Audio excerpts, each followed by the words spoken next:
amo de paixão, amo ouvir eles falarem das suas vivências, enfim, da sua luta. E hoje são presenças mais que especiais, assim, então aproveitem muito, né? A gente vai fazer o seguinte, o Arthur, você pode começar falando, Arthur? O Arthur vai começar falando, aí depois o Rafa vai falar, e depois a gente abre para conversa, a gente tem algumas perguntas, e a gente vai conversando, tá? Então, seja bem-vindo, Arthur. O Arthur é participante da Liga. Eu vou deixar vocês se apresentarem, eu acho que fica mais confortável, assim, vocês falarem o que vocês quiserem, enfim, de como vocês se veem e tudo mais. Mas fiquem à vontade. Um grande abraço e beijo. E obrigada pela presença.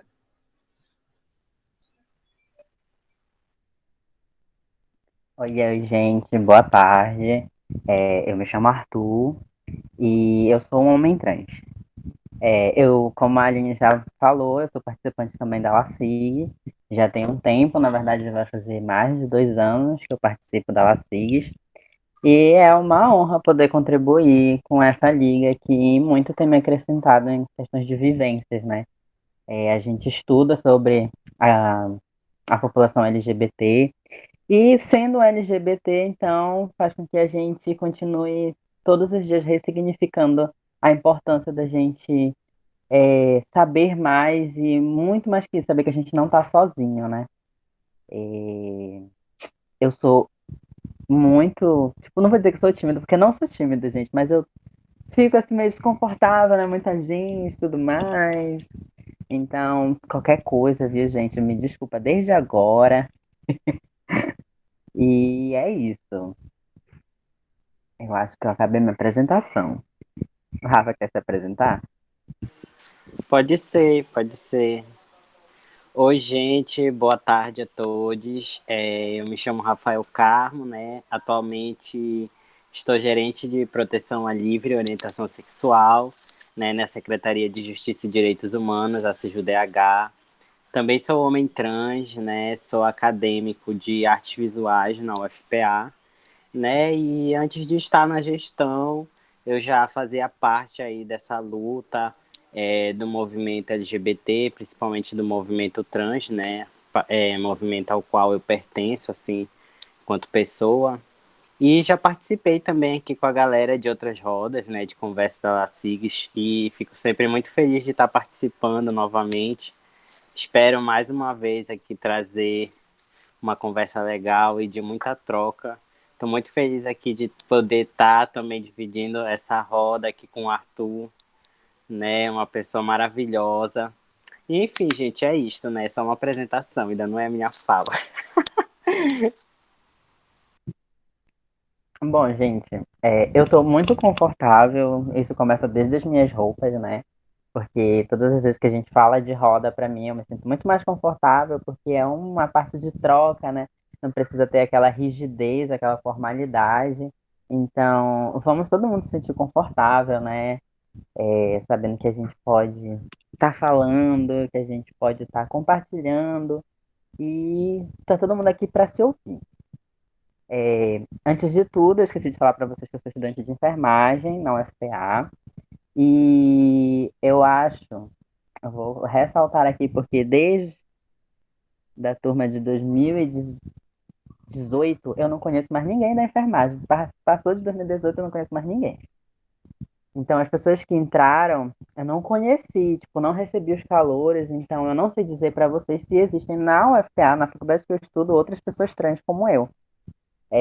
Até então, só conheci uma pessoa, duas, na verdade, né, dentro da enfermagem na UFPA. E passar pelo processo de transição dentro da universidade foi e continua sendo, né, uma questão de resistência ainda.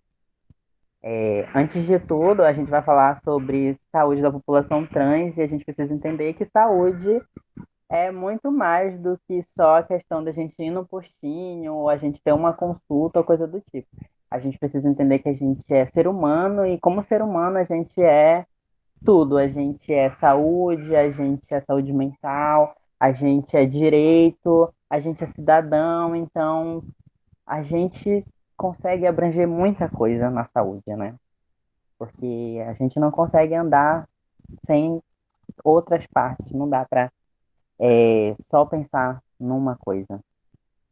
Então, eu vou falar sobre a minha experiência, né, como uma pessoa trans. Eu tenho mais de 2 anos de transição, em caso de hormonização, bem mais de transição, né? Eu tenho mais de 4 anos de transição e eu preciso reafirmar que, para mim, o SUS ele é crucial, tanto como estudante de enfermagem, né? E também como usuário do Sistema Único de Saúde, que é onde eu consigo todas as consultas que preciso e todo o atendimento necessário. Eu quero deixar claro que eu sou uma pessoa trans, então eu estou representando só eu, apesar de existir uma grande gama de pessoas trans, eu queria dizer que a minha vivência é única, assim como de todas as pessoas trans, né? Então, deixar claro que essa é a minha vivência pessoal. Eu me assumi uma pessoa trans dentro da universidade lá em 2018. E para mim foi um processo extremamente, como é que a gente pode falar? Apavorante. Foi muito apavorante ter me assumido uma pessoa trans para todas as pessoas, e principalmente dentro da universidade. Eu não fiz a retificação logo de imediato, mas eu necessitava que as pessoas soubessem que eu tinha um nome que eu gostaria de ser chamado por ele, e que não era aquele que as pessoas já conheciam. Então, logo quando me assumi para minha turma, várias pessoas, que foi muito impactante para mim, a minha turma me acolheu muito.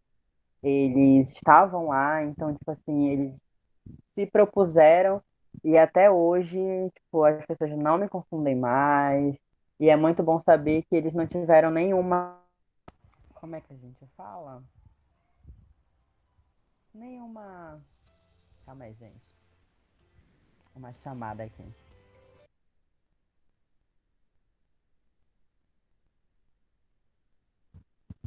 A cobrança, né, gente? É, e falando ainda sobre a minha turma, eles foram super compreensivos e super se propuseram a me ajudar em tudo que eu precisar. Então, saber que eu não estava sozinho nesse processo foi crucial, porque eu tinha amigos que eu podia contar, eu tinha pessoas que eu confiava. Então, saber que a gente não está sozinho nesse processo é muito gratificante. Então, apesar de ainda continuar sendo um pouco apavoroso, é muito bom saber que hoje, por exemplo, eu já consigo me sentir confortável, me olhando no espelho e realmente vendo a pessoa que eu sou hoje. E dentro da universidade, a gente precisa entender que, na verdade, a transfobia ela chega a ser uma questão institucional, né? Ela vai muito além do preconceito de ter uma pessoa que te violenta moralmente ou fisicamente. É uma questão de instituição também. Então, às vezes, a universidade, a verdade é, a maioria, não está preparada para receber pessoas trans. Então, já começa que já foi bem difícil para mim conseguir alterar o nome no sistema, né, da universidade. Então, eu tive que pedir para os professores para adequarem o meu nome na lista de chamada. E tiveram vários que se recusaram porque eu não tinha nada para provar que o meu nome se chamaria daquela forma. Então, isso para mim já foi um baque bem forte quando eu comecei a transição. E mas para além disso, houveram outros professores que estavam dispostos. E hoje, dentro da enfermagem, a gente já consegue vivenciar que, principalmente porque eu já estou, né, num dos períodos já concluentes, e a gente já consegue ver uma questão mais profissional, a gente como profissional. E quando a gente lida como profissional de saúde, a gente atende pessoas, e principalmente ver os meus colegas de classe, sabendo que eles não estão preparados para atender uma pessoa trans, para atender uma pessoa LGBT, e isso me deixa extremamente desconfortável, saber que essas pessoas não vão poder ser acolhidas, porque as pessoas não procuram. E é uma das coisas que mais me deixa preocupante na área da saúde. Saber que as pessoas não procuram conhecimento, não procuram se atualizar sobre as coisas que são extremamente necessárias, e é fazer com que essas pessoas se sintam confortáveis. E quando a gente pensa assim, a gente se pergunta aonde é que está o erro. Se é o erro da gente, como pessoa LGBT, não falar sobre isso, ou se a gente precisa falar sobre isso o tempo todo, que é extremamente desgastante, né? E vamos dizer que nem temos saúde mental suficiente para isso. Eu falo por mim, eu não tenho. E outra coisa também que a gente fica pensando é falta das pessoas não querer se mobilizar. É, N questões passam pela minha cabeça do porquê isso continua acontecendo, né? Em pleno século XXI, as pessoas não conseguirem ser atendidas da maneira digna como pessoa que são. E hoje em dia, eu faço o acompanhamento todo pelo ambulatório. E para mim, é muito mais confortável saber que existe um sistema que está preparado para me receber, começando desde a secretaria, por exemplo, que a secretária é super acolhedora, que o Rafa provavelmente deve conhecer, que é a Lúcia, e também tinha, agora não tem mais, que era a Val, e que são pessoas extremamente calorosas e recebem a gente muito bem e, na maioria das vezes, dão todas as informações necessárias. E principalmente saber que os profissionais do sistema também estão preparados.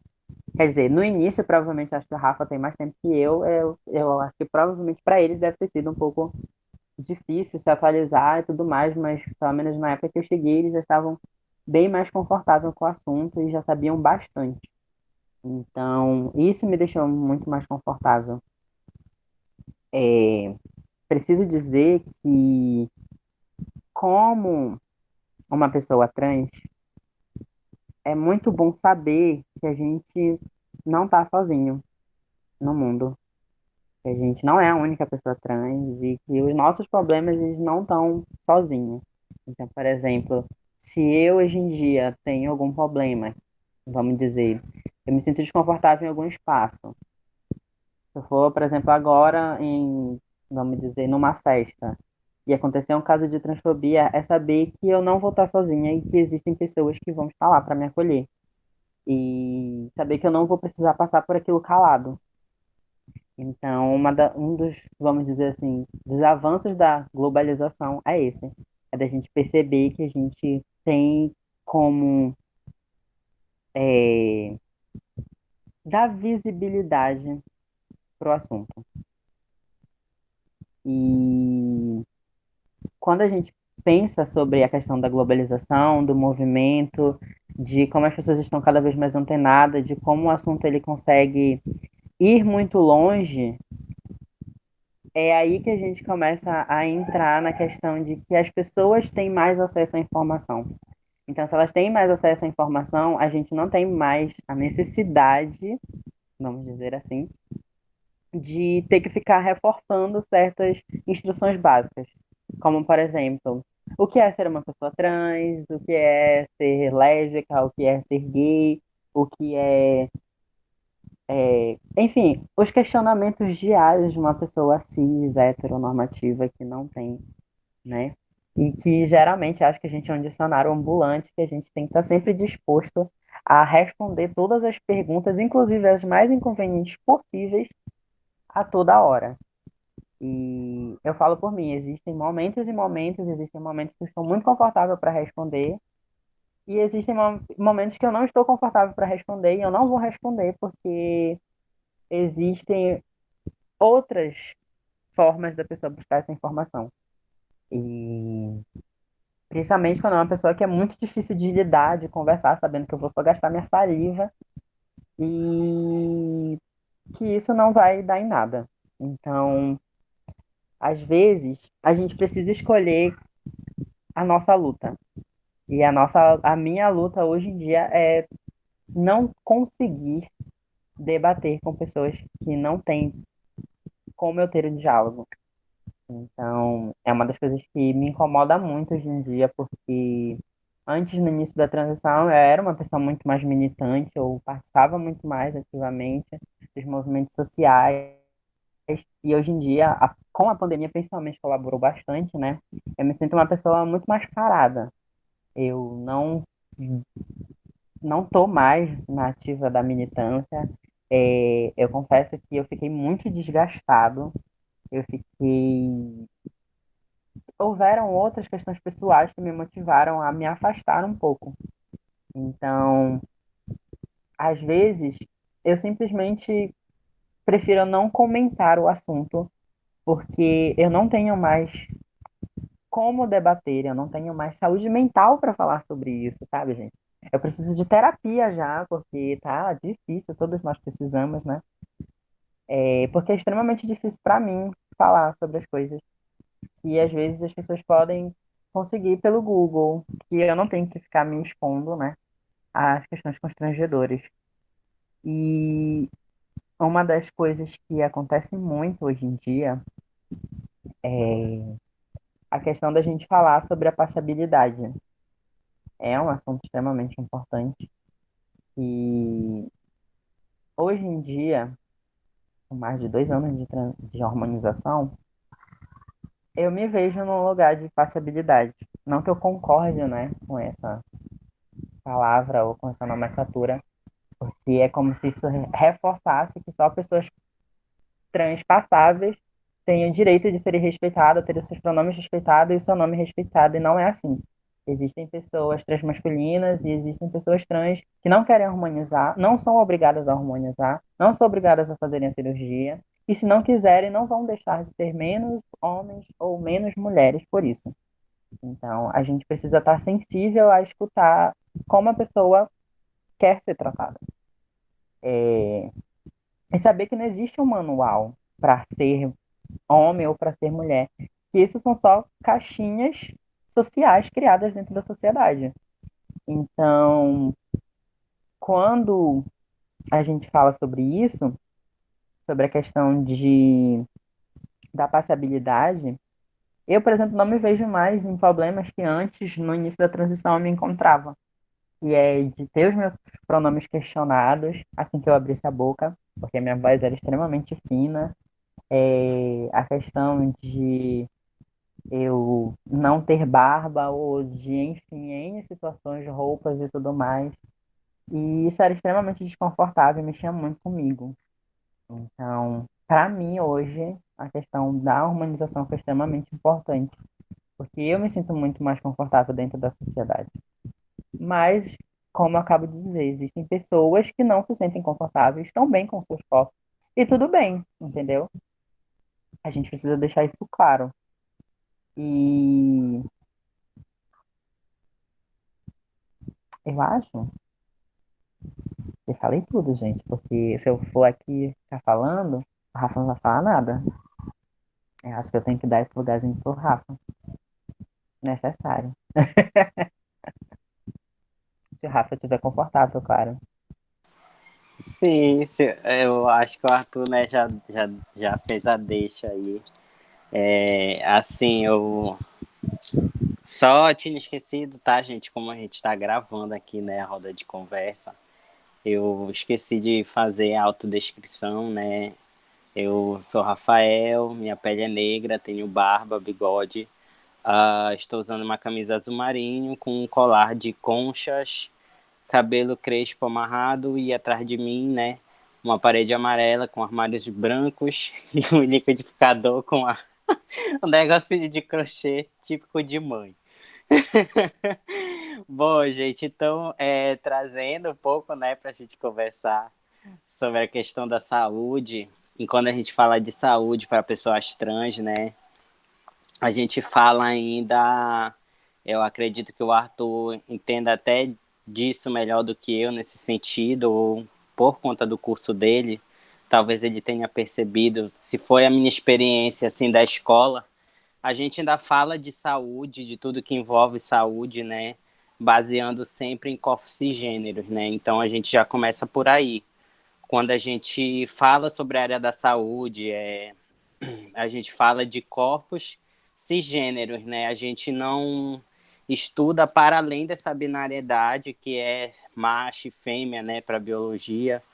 E quando a gente estuda, ainda é algo como se fosse uma vivência ligada a alguma anomalia, alguma síndrome, né? Nunca se tem, pelo menos eu nunca percebi esse olhar mais empático e humanizado, né?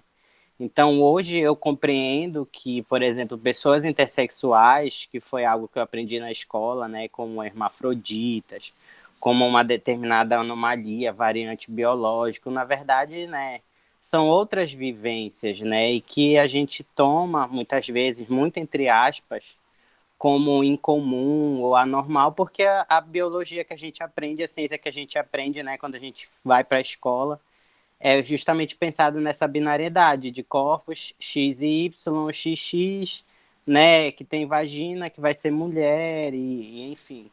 Né, e partindo disso, já né, acredito que a academia continua estudando dessa forma muitas vezes, só foge disso quando os próprios discentes né, buscam outras informações, como o Arthur falou, né, a importância de se buscar informação.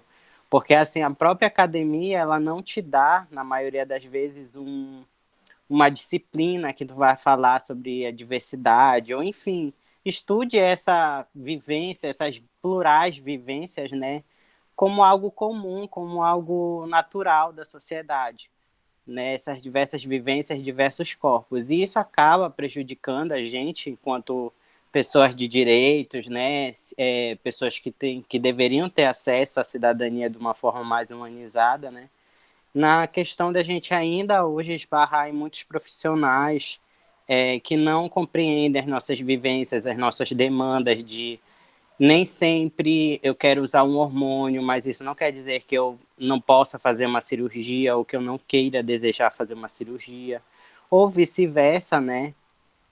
E quando a gente fala de pessoas trans, e eu trago isso muito porque ainda hoje, assim, quando eu vou para algum tipo de consulta, seja com psicóloga, seja com qualquer profissional da área da saúde, dificilmente eu encontro alguém que compreenda que eu sou um homem trans, eu tenho dificuldade para marcar uma consulta com ginecologista, por exemplo, hoje em dia, né? Então, quer dizer que muitas vezes a gente tem acesso a um direito, que é, por exemplo, aqueles que desejam alterar o nome e o gênero na certidão nos documentos. Né? E quando a gente faz esse processo e a gente vai para dentro do SUS ou qualquer outro, né, ou privado, a gente tem essa dificuldade de marcar essa consulta, porque isso está extremamente ligado ao gênero feminino cisgênero, né? Então, todas as vezes que eu preciso me consultar ou fazer algum exame, eu tenho essa dificuldade. Eu tenho que ligar para a central de algum lugar, ou sabe, fazer alguma reclamação com alguém, algum gerente, alguma coisa, dizendo que é uma necessidade minha, que é uma especialidade minha, do meu corpo, né? Que eu preciso fazer determinados exames e ter determinadas consultas e cuidados, né? Porque a gente tem que naturalizar também essa busca, né? Eu pelo menos sinto muito essa dificuldade com os meninos trans, né? Isso acaba dificultando realmente o nosso acesso, a nossa busca a esses profissionais que são especializados, né? Para corpos que têm vagina, né? Então a gente tem uma resistência muito grande, mas parte disso é por conta da transfobia, né, institucional, é parte desse lugar em que os médicos dizem que nunca estudaram, nunca tiveram contato com pessoas assim, e aí eles não sabem como lidar, então isso acaba afastando a gente, né, do sistema de saúde como um todo, de tudo que é ligado à saúde, porque é quase sempre a mesma resposta, são quase sempre as mesmas desculpas, né? É como se a pessoa desaprendesse tudo que ela aprendeu na academia pelo simples fato dela estar na frente de uma pessoa trans, né? E aí acaba que muitas vezes, como o Arthur falou, a gente tem que estar se colocando nesse lugar de professor dentro do consultório médico, né? Assim, de ser o professor e falar que eu tenho direitos, né, e que eu estou ali querendo reivindicar os meus direitos à saúde, a ter acesso, né, a um lugar que vai me atender com a minha especialidade, né, com as minhas especificidades. Então, eu tenho ainda muito essa dificuldade ainda hoje, né, eu sinto muito que eu tive acesso a alguns direitos e tive que abrir mão de outros, teoricamente, né, como eu falei para vocês, o sistema ele é muito binário, né, então ele não abre brechas e para que a gente discuta ou fale sobre vivências que não são as cisgêneras, né, e dentro da saúde isso é bem complicado quando a gente traz para a vivência de pessoas trans, porque isso afasta a gente completamente, né, dos serviços de saúde. Mulheres trans também, né, porque tipo, elas não têm acesso ao urologista, muitas vezes, que é algo extremamente necessário para elas, né? E também o que a gente, quando fala de saúde da população trans, a gente percebe muito que as pessoas ligam a determinados estereótipos, né? Por exemplo, a questão do HIV/AIDS é sempre ligada às ISTs, principalmente quando se fala de mulheres trans e travestis, né? Porque para os homens trans nem sequer nem pensou numa política de prevenção. Então, a invisibilidade é ainda maior, né? Para as mulheres trans e travestis, a gente tem um estigma dentro da saúde, e para os homens trans, nem sequer foi pensado uma forma de se prevenir, para esse público se prevenir. A gente ainda hoje fala de uma política inexistente de saúde para a pauta dos homens trans, né? Que é das nossas reivindicações, né? Dentro do nosso movimento, é esse que seja a nossa saúde seja pautada e seja incluída em todas as áreas da saúde, né? Seja dentro da saúde do homem, quanto da saúde da prevenção, né? A gente precisa dessas políticas porque eu acredito que hoje, talvez, principalmente com a pandemia, isso tem deixado ainda mais a gente vulnerabilizado, né? Em determinadas situações. A gente já tem, sim, hoje, vivências de homens trans que têm trabalhado como profissionais do sexo. Então, é muito difícil a gente falar sobre isso, sobre a forma de prevenção, quando a gente não tem uma política pública pensada para esse público, para a gente até conversar, falar com esses meninos como se prevenir, quais são as demandas desses meninos, né, que tem que estar aí trabalhando com o sexo, né, e é bem difícil mesmo porque a gente não tem uma política específica para a gente, né, para além do processo transexualizador, né, que é o que a gente tem há alguns anos já, né, há mais de 10 anos a gente tem essa política que está ligada especificamente à questão hormonal, à questão de cirurgias, né, só que a gente está num momento em que a gente já não quer mais falar só sobre isso, a gente não quer mais pautar só hormônios e só cirurgias, né? Como o Arthur bem falou, não é a realidade de todos, não é o desejo de todas, sabe? Dentro do movimento trans, tem pessoas sim, né, que não desejam passar por cirurgia, que não e também não podem, né, se hormonizar. Tem as que não querem e as que também não podem, né? Apesar de querer, mas não podem por alguma questão mesmo de saúde. Mas a gente encontra essas dificuldades, né, dentro da pauta de saúde, né, e quando a gente fala também sobre a questão da saúde mental, né, que a gente não pode esquecer que a saúde ela não está ligada extremamente apenas ao nosso corpo, né, a gente tem essa parte da saúde mental, né, e o que a gente percebe enquanto movimento trans é que, principalmente agora, nesse período da pandemia, né, a gente teve um aumento de casos de suicídios, né, entre as pessoas trans. Então, é um agravante muito maior para essa população, que tem tido muitas vezes que ficar em casa, né, passando por uma transfobia no ambiente familiar, né, ou pessoas que antes haviam se afastado da família pela questão da transfobia e tiveram que voltar para casa de pais, de familiares, para ter aonde ter um teto, essa que é a verdade, né, e muitas vezes ter o que comer, né, então muitas pessoas estão tendo essas violências ainda mais agravadas por conta desse cenário da pandemia, né, a gente viu que o aumento dos casos, né, das mortes de pessoas trans foi mais de 50%, né, e do suicídio também, né, dobrou, principalmente né, o suicídio entre os homens trans dobrou comparado aos dados anteriores à pandemia, né, então essa é uma questão que nos preocupa bastante, assim, porque eu costumo dizer que hoje em dia muito se fala da questão da saúde mental e tudo mais, né, da questão de isolamento, mas a população trans já é uma população que já tem essa vivência, né, do isolamento, desse distanciamento social, meio que de uma forma forçada mesmo, porque a transfobia afasta essas pessoas dos seus direitos, das políticas públicas, dos espaços, faz com que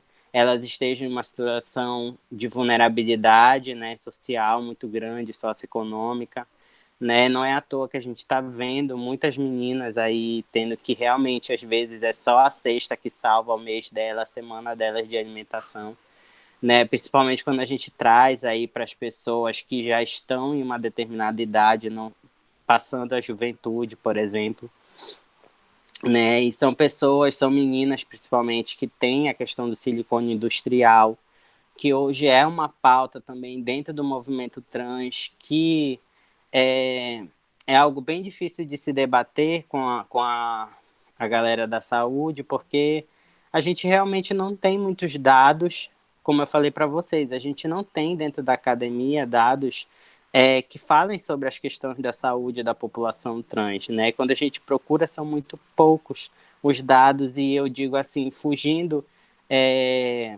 outras questões de saúde que fujam da hormonioterapia, que fujam de cirurgias, né? A gente não tem muitas coisas referente a isso. A gente precisa produzir mais dados, talvez, e sensibilizar mais realmente os profissionais ou futuros profissionais, né? Porque eu sempre penso assim que teve um tempo, eu não me lembro quanto tempo faz, na verdade, que uma moça, né? Ela é uma mulher cis, ela teve as mesmas consequências, porque no corpo dela ela foi injetar aquele hidrogel, né? Hidrogel. Só que ela foi enganada e colocaram silicone industrial. Então, essa é uma pauta que mulheres trans e travestis há anos já trazem sobre os riscos, né? Que há anos reivindicam estudos e procedimentos para que seja feita a remoção, né, desse produto no corpo, porque, enfim, a vulnerabilidade que essas meninas estão, né, é uma vulnerabilidade grande, em que a profissão em que elas estão, né, muitas vezes profissionais do sexo, têm uma determinada exigência estereótipa, né, são as mulheres cheias de curva, então as meninas não têm como esperar um processo hormonal a longo prazo para criar essas curvas, então elas acabam sendo tendo que injetar esse silicone industrial no corpo para atender a determinadas demandas dos clientes, né? E se elas não tiverem clientes, elas não vão sobreviver. Então, muitas vezes elas preferem arriscar a saúde nesse sentido do que passar fome, do que passar dificuldade, né? Então, elas acabam tendo essa questão com o silicone industrial, né? O que me faz lembrar desse caso que eu citei para vocês, porque quando essa moça passou por essa situação, teve uma mobilização muito grande de como ia se fazer a retirada, de que tinha que ser, que era algo muito grave, né? E foi um caso que foi extremamente divulgado no Brasil, sabe? E os médicos conseguiram fazer. E quando a gente fala de casos aqui, por exemplo, eu trago porque eu conheço uma menina que ela teve que entrar na justiça para fazer a remoção do silicone industrial, né? Uma mulher trans. Então não foi a mesma coisa, então a gente percebe que não é tratado da mesma forma, apesar de ser a mesma demanda, mas a gente percebe que corpos trans são invisibilizados nessas pautas, e é uma pauta que já é antiga para o movimento trans, né? A questão do silicone, a questão das cirurgias clandestinas, né? Porque essa população não é assistida dentro dos serviços de saúde e acaba, né, aí encontrando péssimos profissionais, ou às vezes nem são profissionais, né, na verdade, são pessoas que realmente só estão interessadas em ganhar um dinheiro mais rápido e fácil, né, e fazem de qualquer forma e com qualquer material, né, inadequado.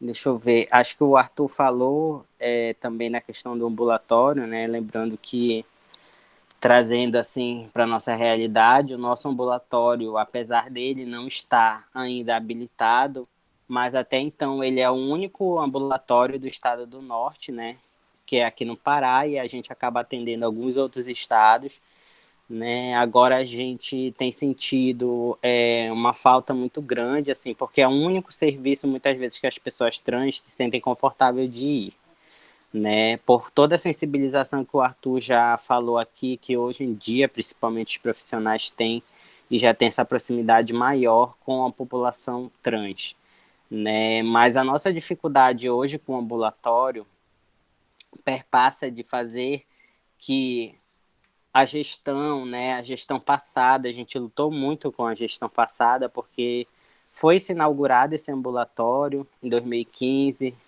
né? E era para ser um lugar provisório, e hoje em dia ficou, vai fazer 6 anos, né? Era para ser provisório e ficou permanente. E nunca se teve uma manutenção no espaço, nunca se teve uma ampliação de profissionais, nunca se teve a distribuição de medicamentos, né? Tem uma série de dificuldades e pontos que precisam ser melhorados e que agora, né, a gente tem lutado justamente para que isso seja, primeiro que o serviço seja descentralizado, porque é muito difícil, muitas vezes, o acesso de outros municípios, né, para cá, para Belém. Então, a gente tem pensado em descentralizar esses serviços.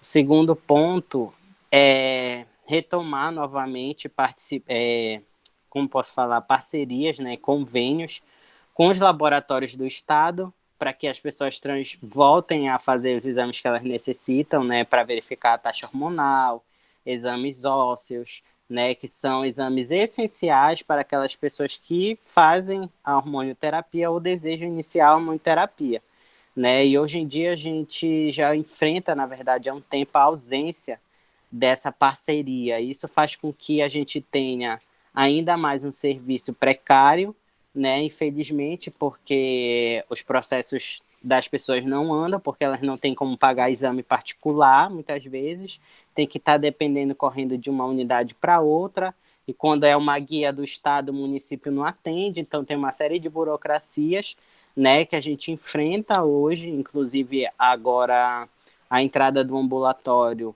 ela tem sido feita pela atenção básica, né, que é de acordo com como está realmente no Ministério da Saúde, né, a porta de entrada é pela unidade básica de saúde. Só que assim, a gente hoje em dia luta para que isso seja montado um fluxo, né, de fato, que a gente vá trabalhar com esses profissionais na unidade básica, que a gente vá conversar para que eles saibam que essa demanda existe, porque muitos até hoje não sabem nem que existe nome social no SUS. Infelizmente, é algo extremamente antigo, né, o uso do nome social para pessoas trans no SUS, né, digamos assim, já tem muitos anos, e tem profissional ainda hoje que diz que não existe, ou então pensa que é só quando a pessoa faz alteração civil, né, no registro civil. Enfim, a gente tem muito ainda essa confusão, que é algo que precisa ser melhorado no ambulatório, né? A gente precisa de mais profissionais também, principalmente endocrinologista, que a gente só tem uma, num horário específico, num dia específico, né?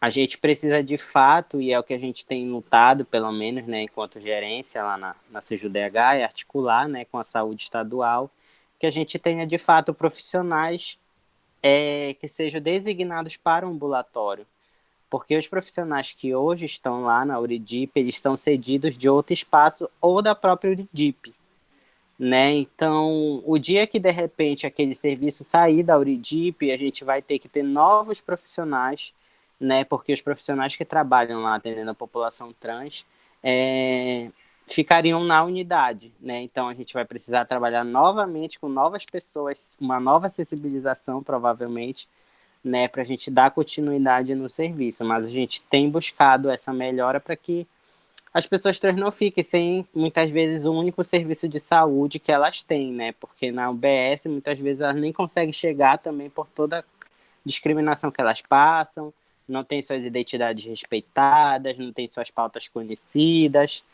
né? Então, é bem complicado, assim. eu falo mais ou menos de uma forma mais geral, gente, mas é algo que eu senti dificuldade, particularmente no início da minha transição, né? Eu acredito que eu acho que vou fazer por aí uns 5 anos, assim, de transição. Esse tempo, quase uma transição hormonal, algumas vezes eu parei por dificuldades financeiras, como eu falei para vocês, né? A questão do mercado de trabalho é complicado para pessoas trans, então eu iniciei minha hormonização e tive que parar um pouco mais de um ano, né, no meio do processo, por questões financeiras mesmo, né? Então, assim, no começo foi bem complicado porque eu não tinha psicóloga que me ajudasse, porque a psicóloga queria dizer que eu não precisaria passar por tudo que eu passei, que não era pra eu dar pinta, não sei o que, umas coisas absurdas que ela falava e falava para minha família, o que acabou complicando a minha relação dentro de casa, né? Pra, tipo assim, eu me compreender e para minha família me compreender, né? Porque eu achei que eu ia minimamente ter uma orientação de como eles me acolherem. E na verdade foi um discurso completamente contrário, né? O que acabou me prejudicando. E tive toda uma dor de cabeça com a questão do nome social na época que eu solicitei no SUS e ninguém sabia o que era, nem se eu tinha direito. Eu tive que ensinar para as pessoas lá o que é que eles tinham que fazer e como solicitar, né? E até hoje a gente ainda vê isso. A gente ainda vê pessoas assim, a gente encontra profissionais, eu digo servidores mesmo, né? Ou pessoal da limpeza, terceirizado, a galera achando que pode desrespeitar a identidade da pessoa trans quando vai numa unidade de saúde, né? Então é muito complicado. A gente precisa sensibilizar não só os profissionais da saúde, mas toda a unidade, né? Toda a unidade de saúde, né? E isso faz com que as pessoas trans se afastem dos serviços, né? Porque a gente não se sente confortável. Então eu já tive que passar por situações em que o médico estava esperando o plantão passar para não me atender, né? E eu precisava fazer uma drenagem. Eu estava na época com a glândula de Bartolini, né? Extremamente tufada, assim, a lubrificação, a veiazinha, ela estava entupida, então aquilo começou a tufar, né, e ficar dolorido ali, né? Tipo quando fica aquele inchaçozinho, né, do soro, assim, e foi ficando, só que foi ficando de uma forma tão dolorida que eu não conseguia nem dormir, nem levantar, nem andar direito, porque ficava perto, né, da virilha, então era horrível, horrível mesmo.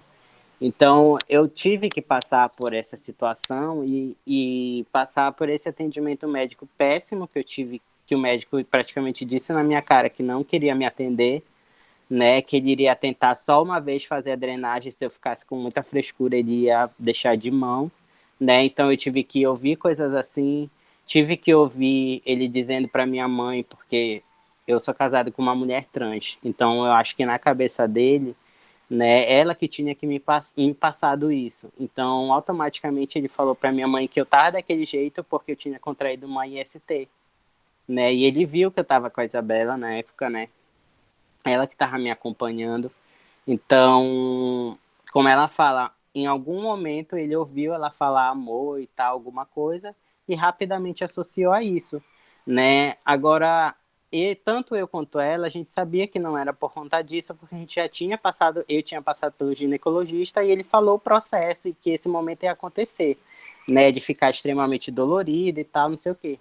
Então, assim, a gente percebe que ainda, como eu falei para vocês, é um estereótipo muito grande, né? Ou os profissionais acham que tem o direito de se recusar a atender uma pessoa trans, que foi o que ele fez comigo, e fora a questão do estereótipo, né, ligado às ISTs, que foi o que ele fez com a Isabela, né? Então, assim, e a gente a todo momento, mesmo pedindo ajuda na recepção e tal, que tava com muita dor, o efeito do remédio para não ter dor já tinha passado, de tanto que eu demorei a ser atendido, que eu fui para lá de manhã, só saí no final, já no início da noite, sem ninguém querer me atender, né? E aí precisou a minha mãe chegar, que é uma mulher cis, né, para eles poderem me dar atenção e fazer o procedimento, né? Então é muito complicado nesse sentido, como eu falei para vocês. Não é só o atendimento, tem todo um processo de transfobia institucionalizado, de interiorização dessa transfobia pelas pessoas, né?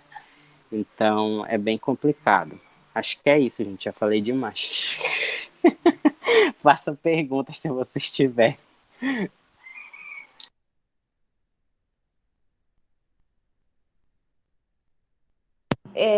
Aline e eu, né, enquanto comissão de ensino, a gente preparou algumas perguntas, mas deixando aqui em aberto também as perguntas para quem está assistindo, né? Obviamente. Pode mandar tanto no chat quanto levantar a mão para fazer uma pergunta, tá? Vocês todos fiquem à vontade. Primeiramente, depois de ouvir vocês dois, eu queria fazer uma pergunta para o Arthur e para o Rafa também, em relação à promoção à saúde, né? A gente entende que a saúde, até pelos relatos de vocês, né? A saúde, a população trans, ela é muito dificultosa, né? Principalmente por questões de falta de conhecimento, né? De pessoas que ou a academia não fornece, né? Eu acho que isso é um debate bem importante de ser trazido assim para a aula, né? Porque a liga acadêmica, eu acredito, né? Pelo menos para mim, assim, um refúgio justamente da falta de informação que a academia apresenta, né? É necessário que um grupo de jovens LGBT, que estão na universidade, criem uma liga acadêmica para que a gente possa estudar, né? Esses assuntos. É um absurdo, mas é o que a gente tem para hoje, né? Então, assim, entendendo que a falta de informação, né, ela é extremamente prejudicial. Como é que a gente promove saúde, né? Como é, assim, dentro da vivência de vocês, o Arthur na academia quanto enfermeiro e tu, Rafa, também já dentro de grupos de apoio à população trans, como é que se promove saúde, né? Porque a saúde em si parece que ainda não chegou, né? Infelizmente.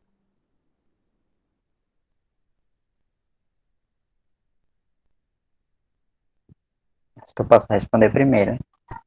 É, uma das coisas que, como eu já tinha comentado, né, é uma das minhas inquietações, muito, que me deixa bastante preocupado é aonde é que está esse problema, e como é que a gente pode resolver, como é que a gente pode promover saúde, entendeu? E uma das coisas que eu percebi é que não dá para fazer saúde sozinho. Tipo, não dá para fazer saúde só com a enfermagem, não dá para fazer saúde só o Arthur, só o Rafael, nós dois juntos. Não dá para fazer saúde só com um ambulatório, sem o gestor não estar ajudando, sem o município não estar ajudando, sem o estado não estar favorecendo políticas públicas. Então, tipo assim, é todo um problema puxando um problema que precisa ser reparado, entende? Então, digamos assim, já é uma questão institucional. As instituições não estão preparadas para receber pessoas trans. Mas o que eu vejo é que quanto mais a gente surge dentro do sistema, mais o sistema vai sendo pressionado a perceber que a gente está lá. Então, cada vez que a gente pressiona o sistema, mais o sistema vai ser obrigado a ver a gente. Então, quando ele é obrigado, ele percebe que aquilo está virando muito bom ressaltar aqui na coisa de mensagem para Bolsonaro. É, saber que a gente precisa continuar tentando. Eu sempre falo isso para mim, que apesar de diversas vezes ser extremamente constrangedor, extremamente ruim me proporcionar viver uma situação extremamente transfóbica, eu preciso dizer que se eu não me colocar a fazer, quem vai sofrer mais com isso sou eu. Então, digamos assim, se eu deixo de ir no ginecologista porque certas pessoas começaram a me olhar torto, ou porque é, fiquei na sala de espera e era o único homem a ser atendido pelo ginecologista, ficou aquele bate-volta de questionamento de, ai, por que um homem veio aqui? Quem vai sofrer mais vai ser eu no final das contas, porque eu vou precisar daquele atendimento, mas vou deixar de ir porque por causa de todo o preconceito. Então, a gente precisa continuar ainda, a gente precisa continuar, infelizmente, se botando em certas situações para que a gente consiga ser enxergado e notado. Então, por exemplo, hoje em dia, eu quando vou no ginecologista, quando preciso fazer alguns exames, principalmente preventivo, eu me vejo na situação de que eu tenho que retornar para o meu nome antigo, né, o morto lá falecido, para que eu consiga fazer o exame, que é uma das coisas assim que eu acho um absurdo, porque, segundo a moça, o sistema não está preparado para nós. Eu falei, moça, então, a partir de hoje ele vai ter que estar preparado, porque eu sou uma pessoa transmasculina e eu preciso fazer esse exame, e não vou me propor a colocar o meu nome antigo, porque não sou essa pessoa, infelizmente. Então, digamos assim, É como o Rafa bem falou, a gente tem que ficar ligando para um, ligando para outro, falando que o meu corpo tem necessidades e que eu sou essa pessoa que existo. Então é extremamente desgastante. Não sei como é para Rafael, mas para mim é muito desgastante ter que ficar fazendo isso. E mas infelizmente é a única solução que eu percebo, que é assim que a gente consegue fazer. Então, por diversas vezes eu vejo que dentro da academia, a questão de produção, ela fica muito mais estreita. Porque eu, como uma pessoa trans, querendo produzir sobre a questão trans, não acho ninguém para me orientar no assunto, por exemplo. Dentro da enfermagem, que professor se propõe a me orientar num assunto que ele não sabe? Então, diversos trabalhos que tive, só consegui porque existia outra galera LGBT que já está no mestrado, que pôde me ajudar a construir, mas não que de fato existam professores que estejam dispostos a nos orientar. Então, digamos, e quando estão dispostos, digamos assim, diversos trabalhos que são feitos, como o Rafael bem colocou, eles vão sempre para um lado. É o estigma social, IST, cirurgias, hormônio, e só fica nisso. Tipo, ninguém coloca assim, uma política pública sobre questão. Gente, dados, eu não vejo tipo, nada concreto de dados da população trans. Uma questão mesmo demográfica, né? De perceber quantas pessoas trans, em porcentagem, nada disso, gente, na população LGBT toda, na verdade, né? A único que eu conheço que a gente consegue extrair esses dados é o grupo gay da Bahia, né, que é da onde eu consigo tirar, e é uma fonte que já está ficando um pouco mais em desuso, né, por causa do tempo que já tem esses dados. Então, por exemplo, é muito difícil construir, academicamente falando, assuntos sobre pessoas LGBTs e principalmente sobre pessoas trans. E uma das coisas que me incomoda bastante é que geralmente essas pesquisas são feitas por pessoas cisgêneras. Então eu dificilmente vejo pessoas trans produzindo conteúdo de pessoas trans. E é uma das coisas que hoje em dia eu já percebo muito, que é de pessoas trans começarem a se recusar, né, na participação de certos projetos, de certas perguntas feitas por pessoas cis. Porque já está extremamente desgastante, né? Que as pessoas cis ainda continuam querendo reivindicar o lugar que não é deles, infelizmente, né? Ou felizmente para eles, né? E eu vou deixar o Rafael falar agora. Eu realmente eu concordo, né, com o Arthur. A gente tem visto realmente as pessoas trans. Eu tenho colegas que realmente dizem que eles só aceitam participar de alguma pesquisa se essa pesquisa for de uma pessoa trans universitária. Se não for, ele não aceita mais participar, porque às vezes cai naquela questão de que a gente precisa dos dados, mas a gente não quer apenas ser o objeto dos estudos, né? A gente quer, no mínimo, ter um retorno do que aquele projeto, do que aquele artigo, né, vai ajudar nas nossas pautas, tipo assim, na prática, né? O que aquilo vai ajudar a gente na prática?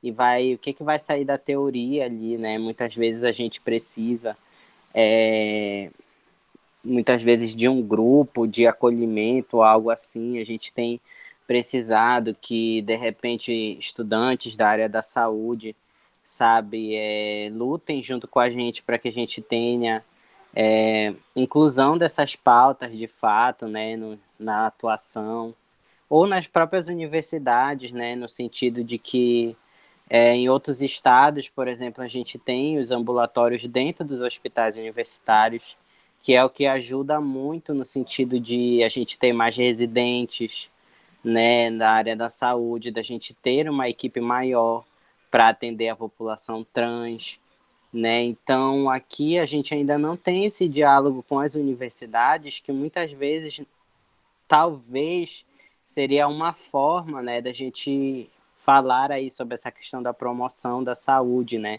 Como ajudar, como a academia pode ajudar essa população a ter um acesso maior aos serviços de saúde, né? Ou um atendimento psicológico, né? Que muitas vezes é difícil também. O CAPES, às vezes, tem uma demanda muito grande e a gente tem que esperar muito para ter um atendimento.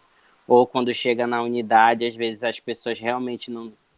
A gente esbarra desinformação do que é ser uma pessoa trans, e aí já acaba desistindo de se inscrever, né? E tem todo esse processo. Então a gente precisa, na verdade, dessa mobilização conjunta, né? Para que a gente tenha, de fato, promoção à saúde, à população trans e à população LGBT, né? Porque a gente sabe também, quando a gente fala de práticas sexuais entre mulheres ou entre homens, é tudo pautado dentro da heteronormatividade, então acaba que essas pessoas também não são contempladas, né? Então a gente tem as nossas especificidades, né? Estando hoje, eu acho que a Fernanda também fez uma pontuação no chat, que é sobre a importância, né, hoje de estar na gerência, né, de proteção à livre orientação sexual lá na CJUDH. Bom, eu vejo como importante porque, assim, esse espaço ele já tinha sido ocupado por outros, né, mas eram em sua maioria cisgêneros, né, a gente teve, eu acho que uma mulher trans, se eu não me engano, há muito tempo atrás, e eu sou o primeiro homem trans que ocupa esse espaço, né, então, assim, apesar de a gente ver que são LGBTs, outras pessoas LGBTs, só que às vezes não tomam a pauta trans como determinada prioridade. Infelizmente a gente vê isso, né? Outras pautas são passadas para frente. Ah, então tu vai favorecer a população trans, Rafa? Não, não vou favorecer a população trans. Só que eu tenho a vivência de que eu sei o quanto essa população ela ainda é invisibilizada para determinados espaços em que a gente reivindica políticas públicas, e a saúde é um deles, né? Não é à toa que, como eu falei, desde 2015, a gente tem acompanhado esse processo do ambulatório e a gente não vê melhora. Pelo contrário, a gente vê um certo descaso, que foi isso que fez com que o ambulatório hoje estivesse como está, né? Com essa carência de medicamentos, de profissionais, de exames, né? Então agora, pelo menos estando na gerência, eu tenho como de fato, né, dizer para o Estado, olha, a gente precisa fazer isso, né? A gente precisa cobrar, porque a sociedade civil está cobrando isso há muito tempo do serviço de saúde, então agora a gente tem que melhorar, né? Eu achei tudo! Cai naquela coisa de que nós temos que ser uma gestão melhor, então vamos mostrar que somos melhores, né? Se os governos que passaram não deram importância, então a gente precisa mostrar que a gente está pensando diferente, né? Então a gente já tem pensado, né, inclusive um GT de um plano estadual de saúde integral LGBT junto com a CESPA, né? Então a gente está nesse processo dessa construção, chamou os movimentos sociais e a gente vai construir um plano para que o Estado todo tenha como se basear, né, numa determinada normativa de atendimentos, de demandas, enfim. A gente está construindo ainda esse processo, né? É uma pauta dentro do Conselho da Diversidade, então, assim, a gente tem buscado melhorar a saúde para a população LGBTI como um todo, né? E o ambulatório é uma das prioridades, né? É uma das prioridades porque a gente precisa habilitar para ter recurso para a gente finalmente conseguir, né, disponibilizar os medicamentos para as pessoas, enfim, ter um espaço mais salubre também, porque a gente não tem um espaço salubre, a Uridipa, infelizmente, né, o consultório que atende as pessoas trans ainda é insalubre, tem muita infiltração, enfim, tem umas coisas assim que precisam ser melhoradas urgentemente, né? Mas a gente tem corrido atrás. Então, o espaço da gestão faz com que agora, né, como antes eu era do movimento social, agora estou na gestão, a gente tenha como a gerência como instrumento, né, de cobrar ainda mais o governo, né? Essa que é a verdade, junto à sociedade civil, a gente tem como fortalecer, né? E o lado bom de ter vindo do movimento social, não ter caído de paraquedas na pasta, é porque a gente sabe, a gente vem acompanhando as lutas e isso faz com que a gente não desista, né, da melhora do serviço como um todo, né? Então, a ideia do plano é a gente, inclusive, ajudar as pessoas a compreenderem mais sobre as demandas LGBTs, sobre como recepcionar essas pessoas no município, na atenção básica, porque da feita que tiver um plano estadual, os municípios vão ter que executar da forma que está no plano, né? Ou pelo menos se aproximar disso. Então, com a gerência, eu consigo de repente me deslocar para um outro município para fazer uma formação com os profissionais, né, para ter uma conversa mais próxima da gestão municipal, para sensibilizar os serviços de saúde para começar a encaminhar e alimentar esse novo fluxo, né, do ambulatório, por exemplo. Né? Então, o espaço da gestão tem sido de extrema responsabilidade nesse sentido, né? De fazer com que as políticas elas de fato andem e quando elas não andarem, né, também cobrar, né, e também fortalecer a população, a sociedade civil, né, que faça essa busca ativa da gerência para reivindicar isso, né, porque é um instrumento muito importante para a nossa população LGBT no estado todo, né, e eu acredito que dessa forma a gente conseguiria, talvez leve um tempo, para se tornar próximo do que a gente quer, com certeza vai levar. Mas, assim, já é um passo muito grande, né? A gente está construindo o plano estadual, né, de saúde aí para a população LGBT e pautando a melhora do ambulatório, né, que é o que tem aproximado a gente hoje dos debates com a CESPA, né? Então, acredito que é isto.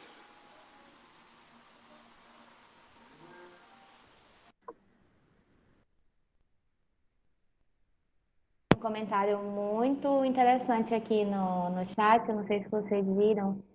Ela disse que ela falou, né, sobre a necessidade de ocupação de pessoas LGBTs nesse espaço de gestão, né, visto que é muito negado esses direitos das pessoas.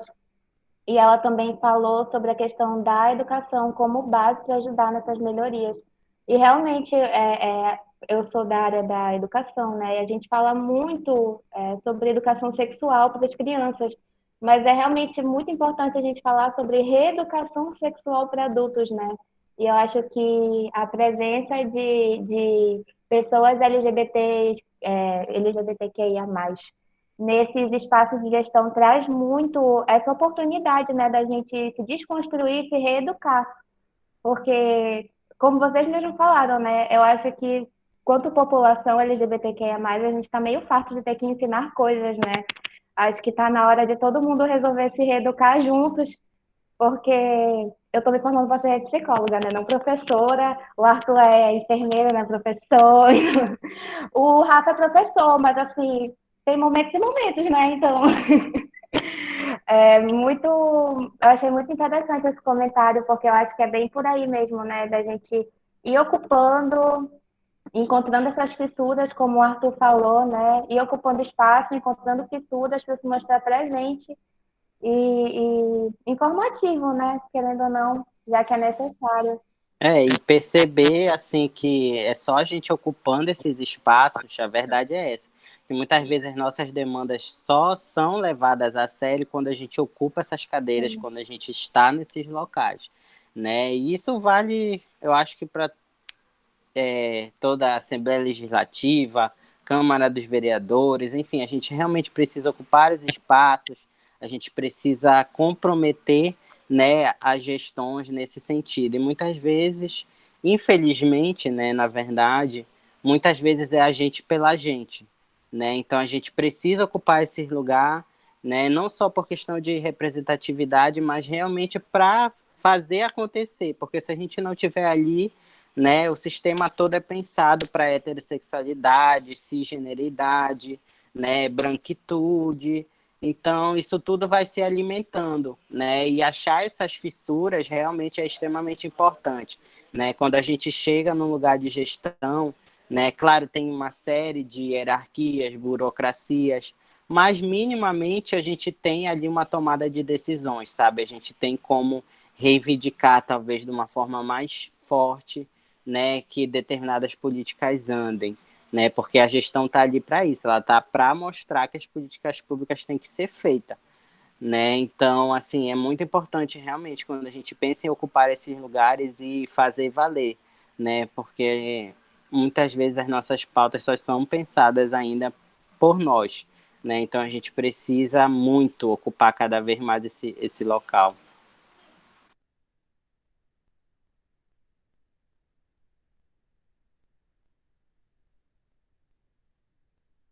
Queres falar, Aline? Ela Eu estava pensando aqui, estava conversando com a Maria, da gente falar sobre essa questão, porque vocês são dois homens pretos, né? E assim, é um atravessamento também a questão da raça, né, nesses lugares. E o Arthur ocupa um lugar de acadêmico, né, futuro enfermeiro. Já é enfermeiro, amigo? Futuro. Tá indo, tá no caminho, vai chegar. E aí o Rafa, num lugar também político, e queria que vocês falassem dessa vivência de vocês enquanto homens pretos, né? Como é atravessar essa questão da raça, de uma forma interseccional mesmo. Eu acredito que o Arthur, não sei se o Arthur, mas o Rafa é de periferia, né, Rafa? E aí tem todo um outro lance, né? De como a comunidade também te recebe. E eu queria que vocês falassem um pouco sobre isso.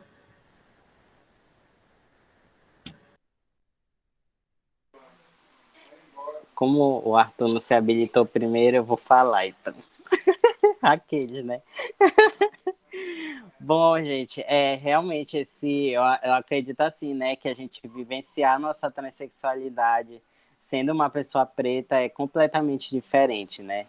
Porque a gente, por mais que eu seja uma pessoa preta que talvez não fosse de periferia, mas a gente carrega determinados estereótipos, né?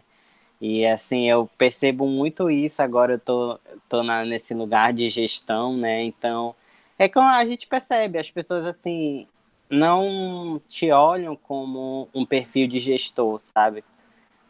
Ainda mais sendo jovem, né? Aí já viu, ó, a galera olha e não me vê como gestor, não me vê nesse lugar, né? Então, assim, vivenciar também essa transexualidade foi diferente nesse sentido, né? Do que talvez uma pessoa trans branca passe. Porque, assim, eu costumo dizer, não que eu não sabia que eu era uma pessoa negra. Só que, por ter vivenciado, né, muito tempo da minha vida, uns 20 anos, pertencendo ao gênero feminino, e transiciona, a gente começa a perceber determinadas questões de como o nosso corpo é olhado socialmente, né?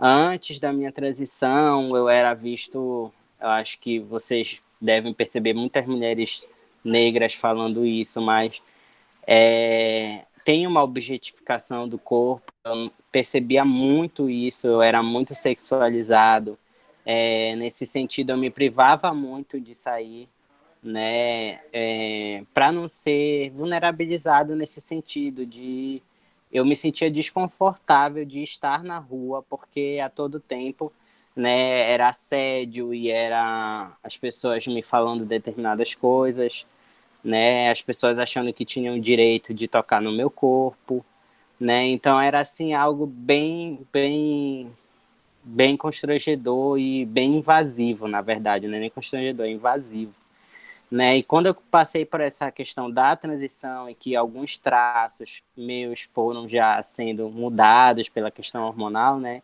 Voz, barba e tal, eu fui percebendo que o olhar das pessoas mudaram, né? A gente tinha antes uma vivência de objetificação e agora eu percebo que em muitos locais, independentemente da forma com que eu me vista ou da forma com que eu me comporte, eu sou olhado como uma pessoa que representa uma imagem perigosa, né? Então é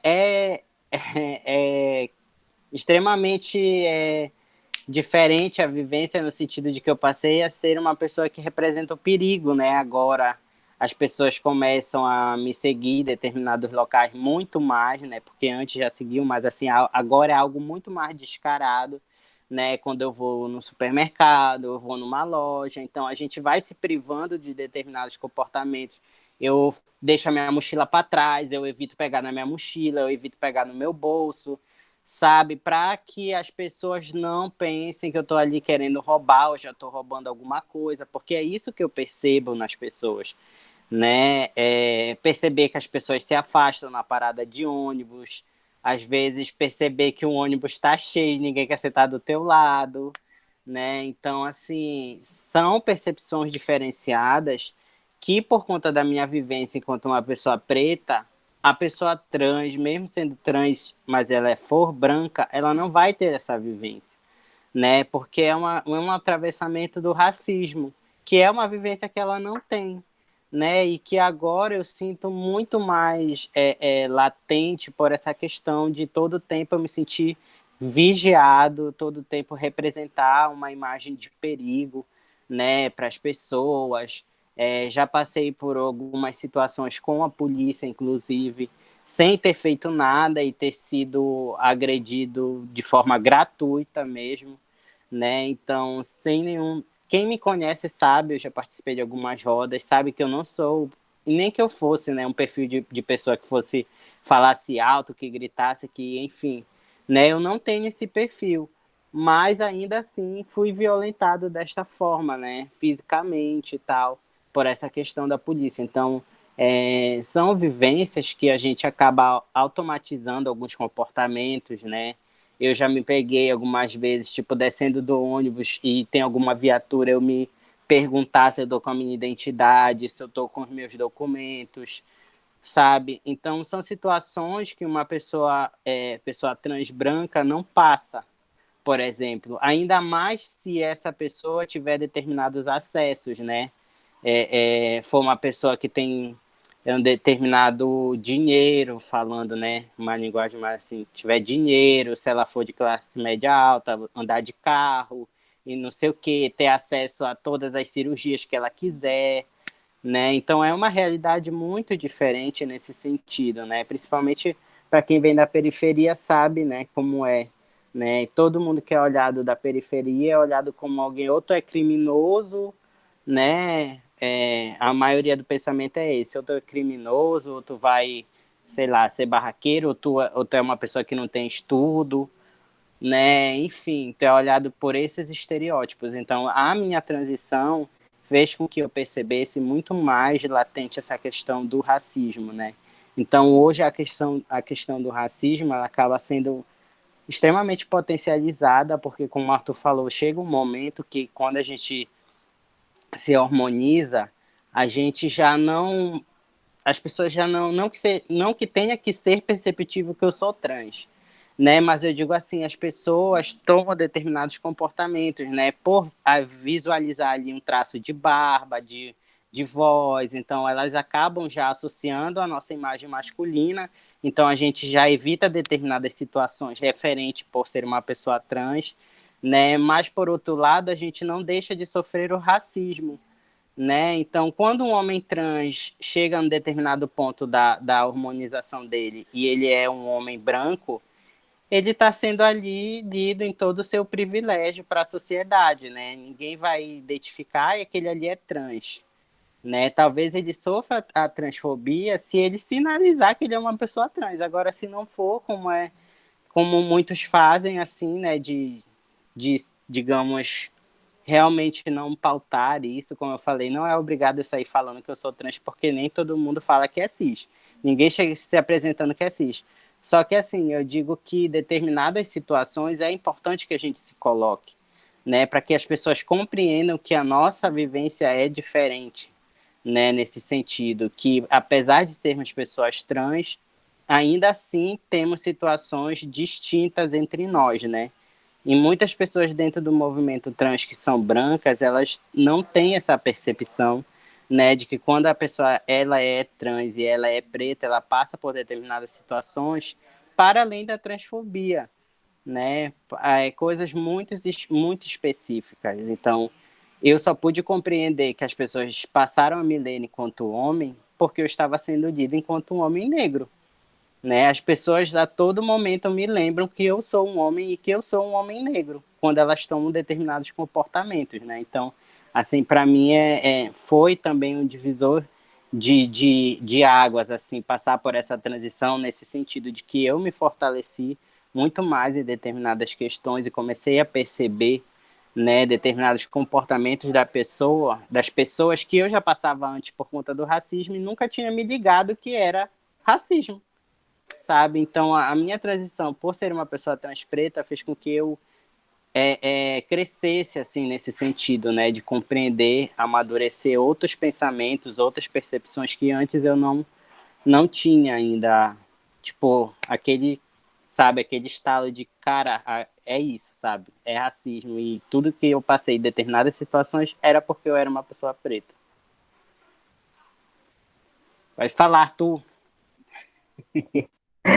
Realmente o Rafa deixou bem claro em relação a isso, que eu acho que quando a gente transiciona, tipo, antes da transição a gente era lido, tinha um corpo no gênero feminino, né? Então a gente era lido de uma outra forma e a gente passava, assim, por todas as questões que passam uma mulher negra hoje no Brasil. O assédio, a super... é, sexualização do corpo da mulher negra, então a mulher ela tem que ser avantajada, e se ela tiver um grande corpo, ela precisa ser toda hora questionada, ela precisa ser toda hora cutucada, né? Ela tem que ser tocada, mesmo se ela não quiser ser tocada, e enfim, centenas de outras coisas que uma mulher negra hoje no Brasil passa e que, enfim, gratuitamente, né, gente, assim, extremamente desconfortável. E quando a gente transiciona, e principalmente quando a gente alcança um nível de harmonização, então a gente já começa a ser lido como um homem negro, a gente a todo momento reforçado que nós somos um homem negro. Então, é como o Rafael realmente já ressaltou. Tem a questão de que o homem negro ele precisa ser másculo, que ele precisa ser viril, né?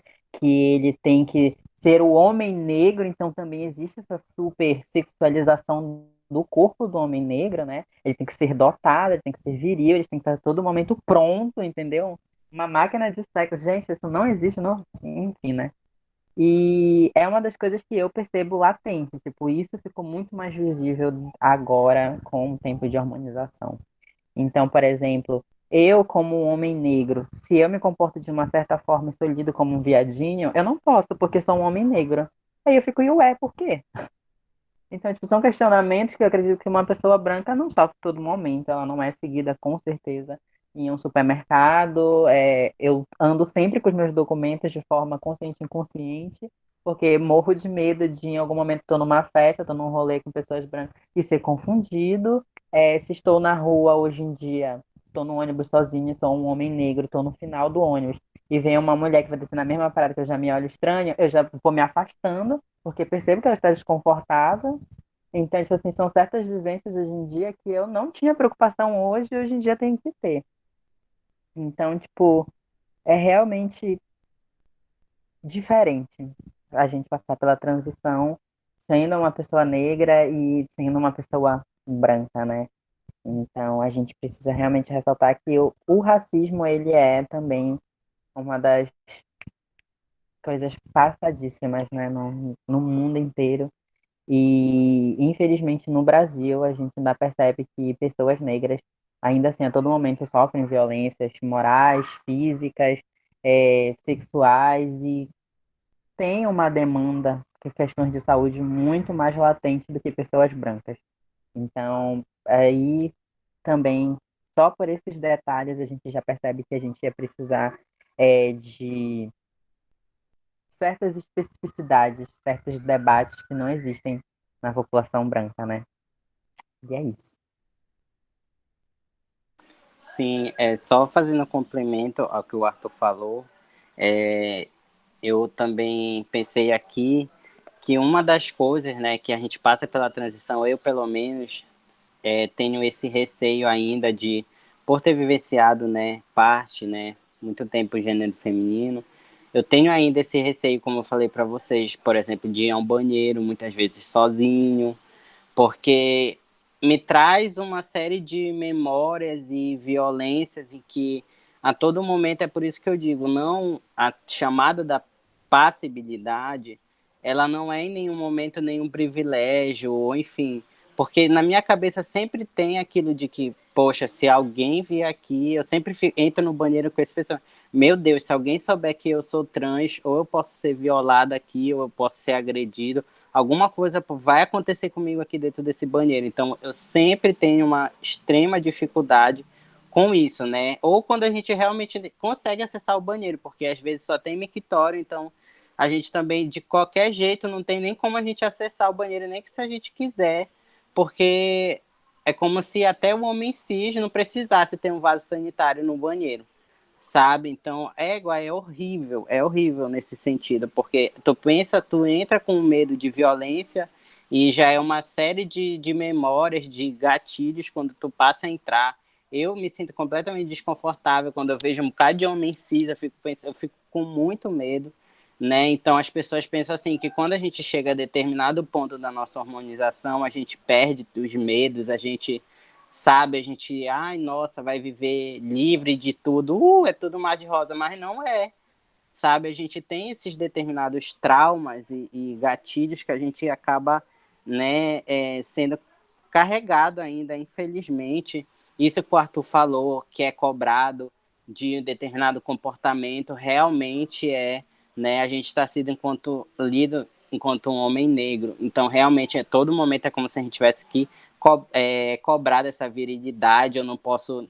Até se eu fazer assim, já o povo já me critica. Ai, tu fala muito com as mãos, tu tem que parar com isso. Ou então, sabe, pelo meu jeito de eu não ser uma pessoa que fala alto gritando, impondo e não sei o que, as pessoas me ligam a uma realidade. Ai, não, esse daí não é nem hétero, então, né? Além de ser trans, não é nem hétero.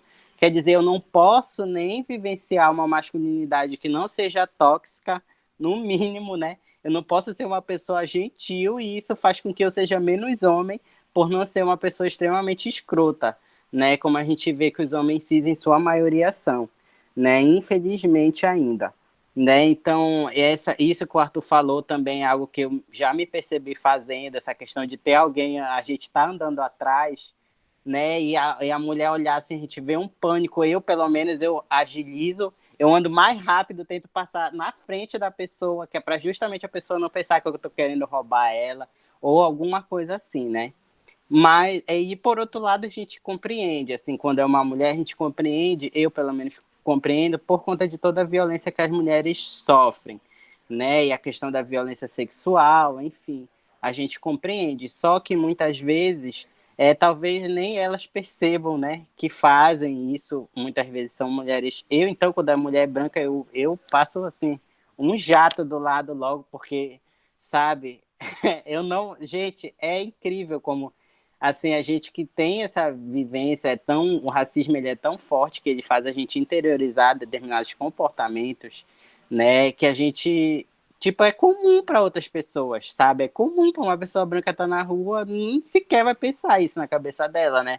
Acho que ela tem que andar mais rápido que o outro para ela parecer que não está querendo assaltar ninguém ou alguma coisa, né? Então, são especificidades aí desse nosso atravessamento que realmente faz com que a gente, muitas vezes, né, se canse, né, e eu acredito que a pandemia, eu acho que é por isso que também vem muito disso da gente não estar se sentindo mais tão participativo ou algo, é porque realmente a pandemia fez com que a gente se sentisse cansado, né, a gente já estava cansado, mas tem coisas assim que parece que estão mais latentes com essa pandemia, a questão da saúde mental, né? É algo que tem prejudicado bastante a gente, assim, eu percebo, né? Claro, não só pessoas trans, mas muitas pessoas LGBTs no todo e pessoas em geral. Só que, assim, pra gente tem sido mais complicado, né? A gente tem que estar, muitas vezes, tendo que conviver com determinadas transfobias. Mas era só esse parêntese mesmo de fazer esse fortalecimento no que o Arthur falou, referente a esse atravessamento, né? De ser uma pessoa trans e ser uma pessoa preta. Você está conseguindo me ouvir bem?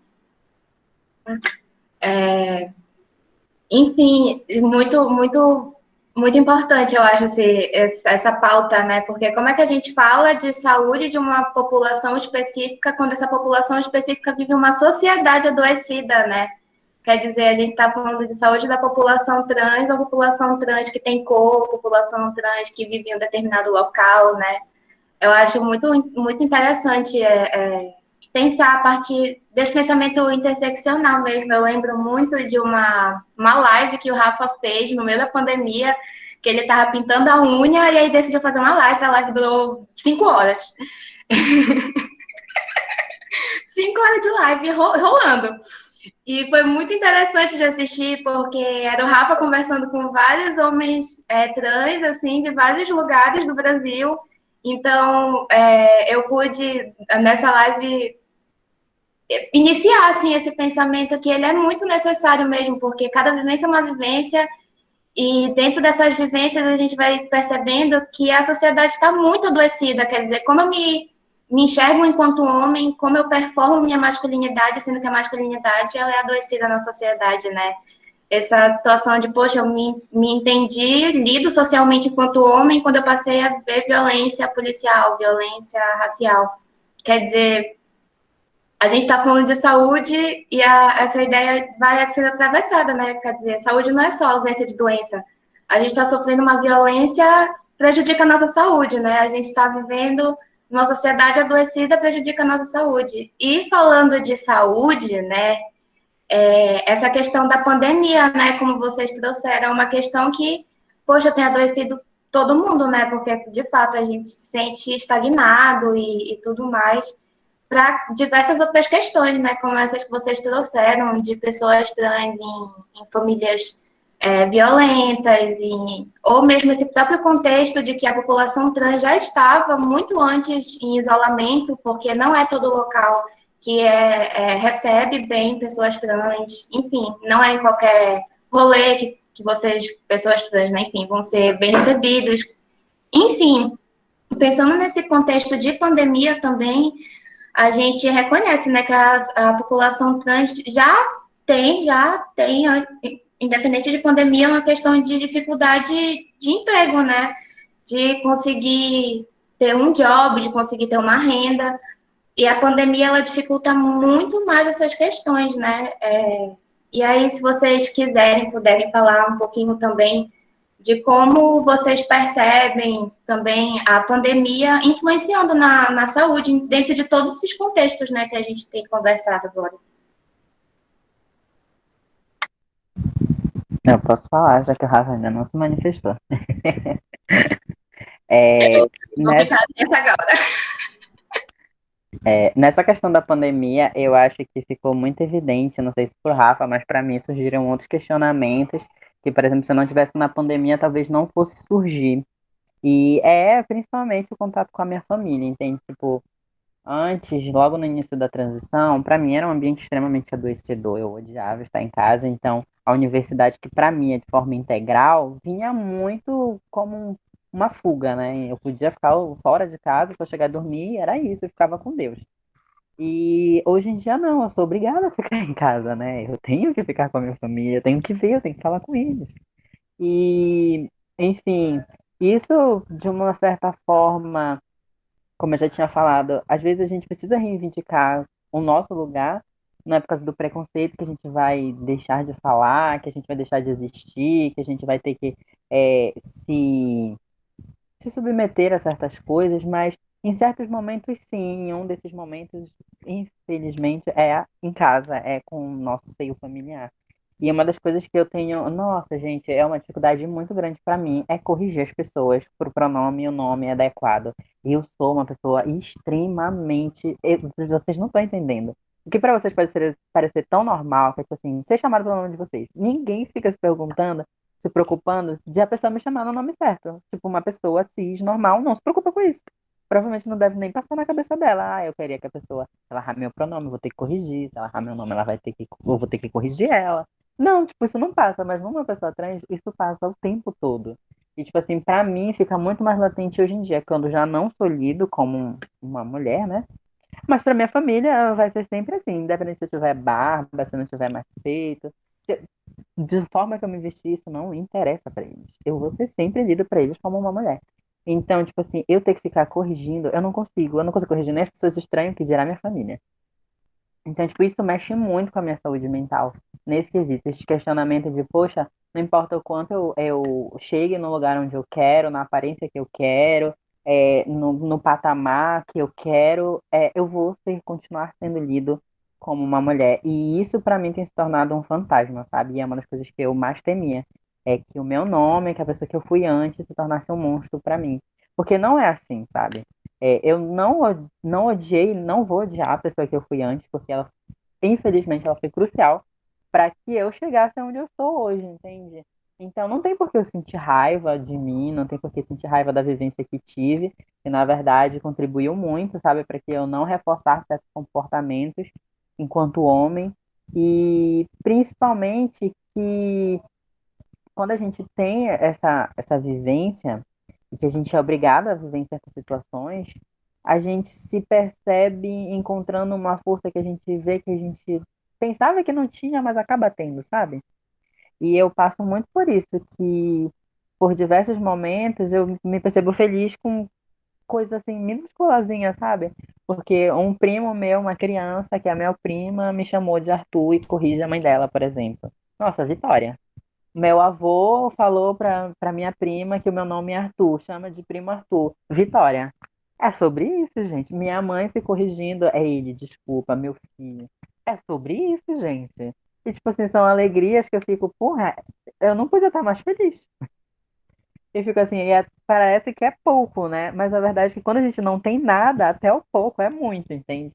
E isso é muito agradável. Mas uma das coisas que eu me sinto muito desconfortável hoje em dia, por exemplo, é quando eu me relaciono com as pessoas de qualquer tipo de relação, no caso, seja ela amorosa, amizade, ou coisa do tipo, eu me sinto extremamente desconfortável de convidar alguém para vir em casa, por exemplo. Porque em casa eu não sou tratado com o nome que eu quero, nem com os pronomes que quero.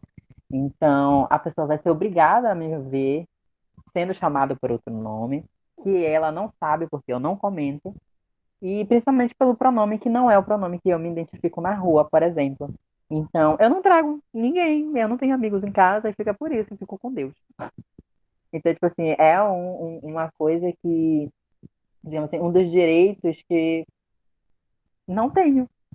Eu não tenho direito de ser uma pessoa, de ter uma amizade, de poder trazer ela e de se sentir confortável com a pessoa na minha casa, entende? Então, tipo, pessoas cis que têm esse privilégio, por favor, usufrua. E é isso, gente. É isso que o Arthur falou, assim, eu percebi muito, né, em casa também. Acho que hoje eu consigo já, né, trazer amigos e tal, só que ainda com muito receio também.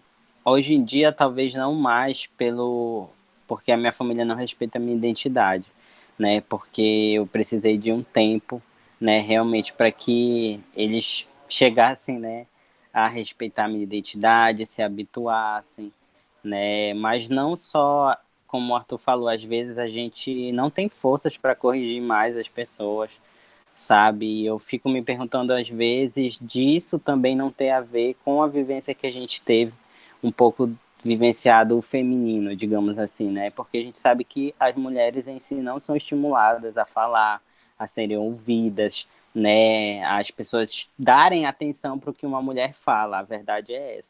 Então a gente, quando transiciona, a gente acaba trazendo isso com a gente, tanto que às vezes dentro do próprio movimento LGBT as pessoas falam: ai, vocês são tão tímidos, vocês homens trans, vocês não falam, vocês são diferentes das meninas, as meninas falam mesmo, gritam mesmo, não sei o quê.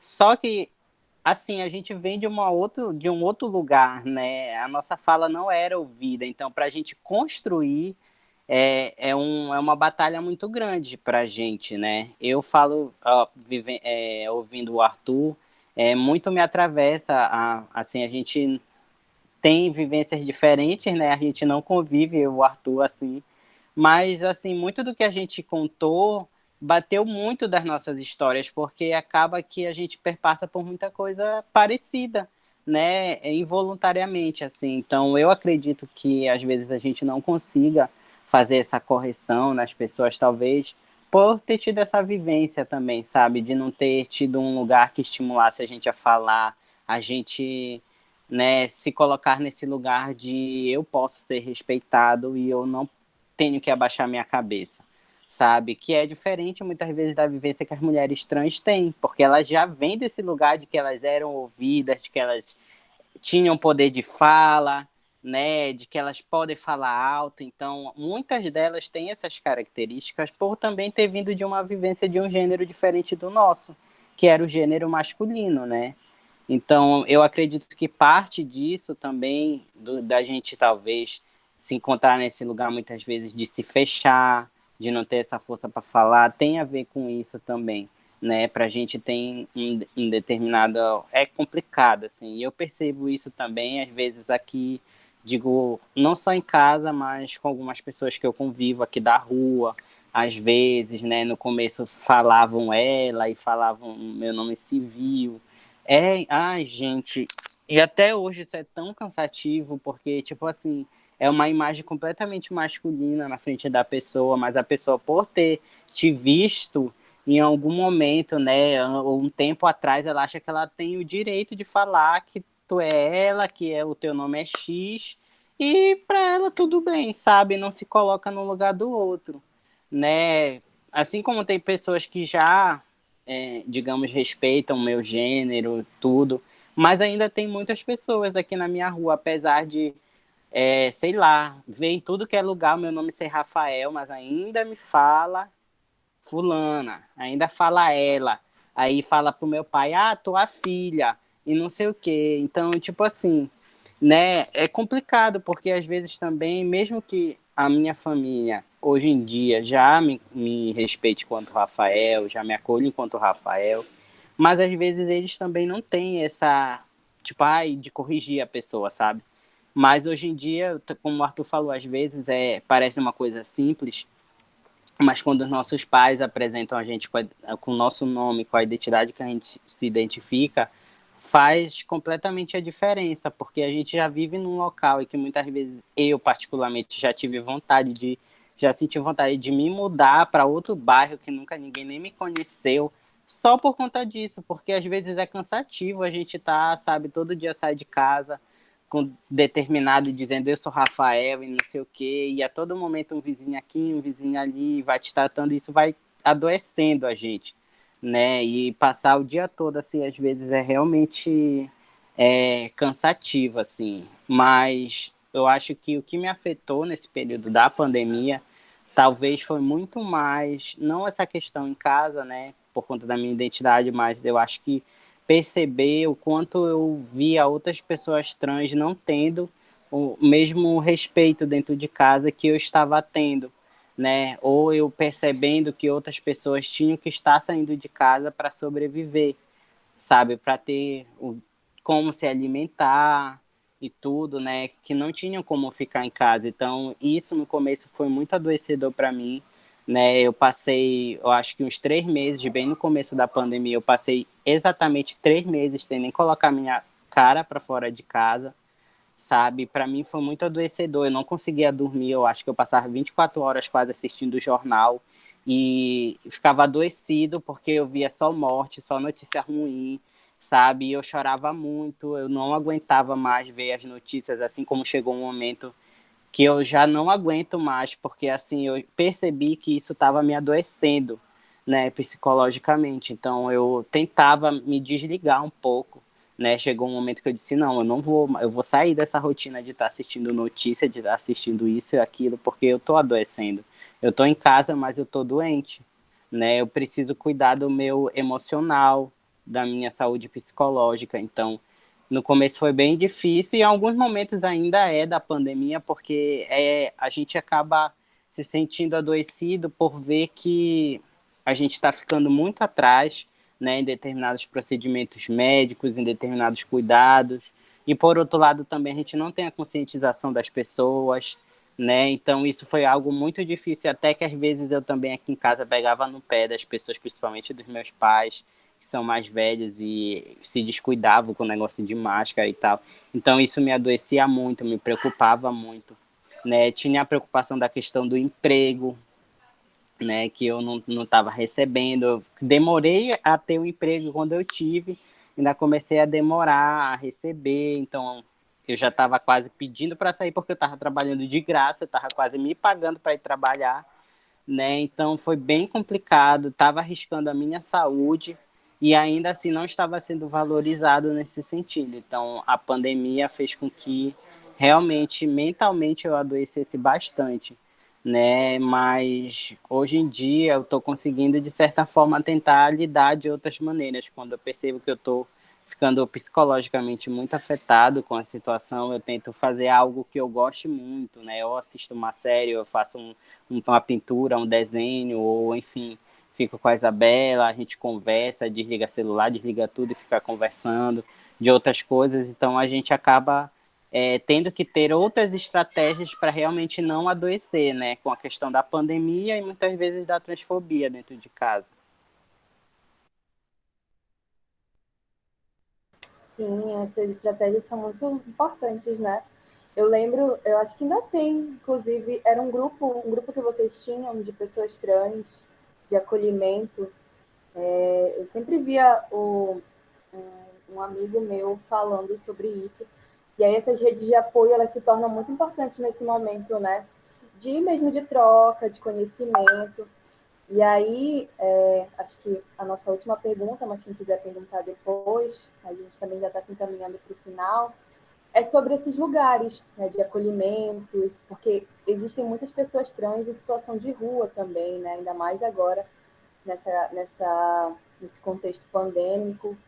E quais são esses lugares, os grupos que vocês já frequentaram, que vocês conhecem, né, de apoio, de acolhimento para essas pessoas, tanto em situação de rua, como também em outros contextos, assim, de violência também?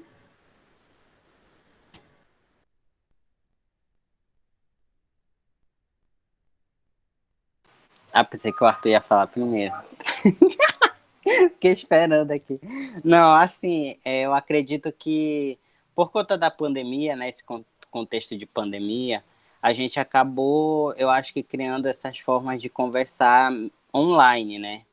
Principalmente para a segurança de todos, assim, eu percebi que os grupos que a gente tem no WhatsApp, ou enfim, fazendo live, como a Maria falou, é algo que tem ajudado muito as pessoas a conversar, a muitas vezes colocar, porque às vezes a gente está ali numa live e a pessoa nos comentários vai dizendo o que ela está passando, as angústias, e às vezes a gente acaba conversando ali, sabe? Aquele momento é um momento assim de alívio para aquela pessoa, sabe? Eu lembro que até para mim, nessa live que a Maria se referiu, foi algo assim, como eu falei, eu estava me sentindo tão adoecido que eu precisava conversar com as pessoas sobre isso. Então eu fiz uma live, conversei e eu lembro que até chorei falando algumas questões da minha mãe, que a minha mãe se infectou por causa do contato, né, com os patrões dela que não liberaram do trabalho, porque ela trabalha numa casa de família.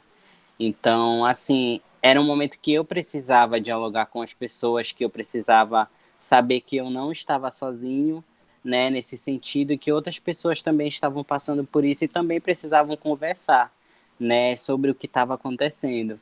Então, a gente, pelo menos o que eu percebo é isso, quando a gente faz esses grupos, mesmo que de forma virtual, hoje principalmente, né, ajuda sim as pessoas sentem muita falta do que a gente tinha antes, né? Que a gente fazia sempre os encontrãs, que eram encontros entre pessoas trans e familiares, amigos, que a gente fazia um piquenique, alguma coisa assim, e todo mundo conversava. Então, quando veio a pandemia, a gente teve que parar, né? Atividades como essas, né? Por conta do distanciamento e tal.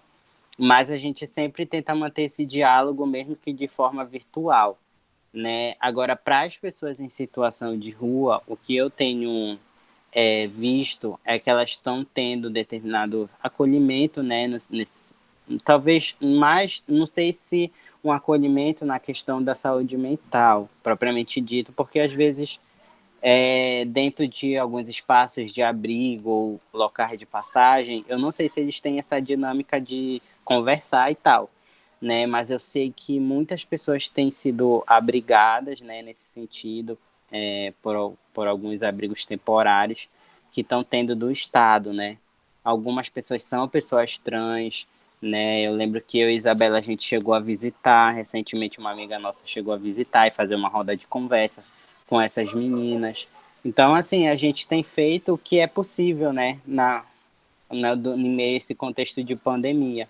Né? A gente tem feito lives, tem feito programações culturais online, né? Tem trazido conversas sobre transexualidade e outros recortes raciais, né? A gente tem tentado manter o que a gente tinha antes da pandemia, mesmo que às vezes de uma forma reduzida, né?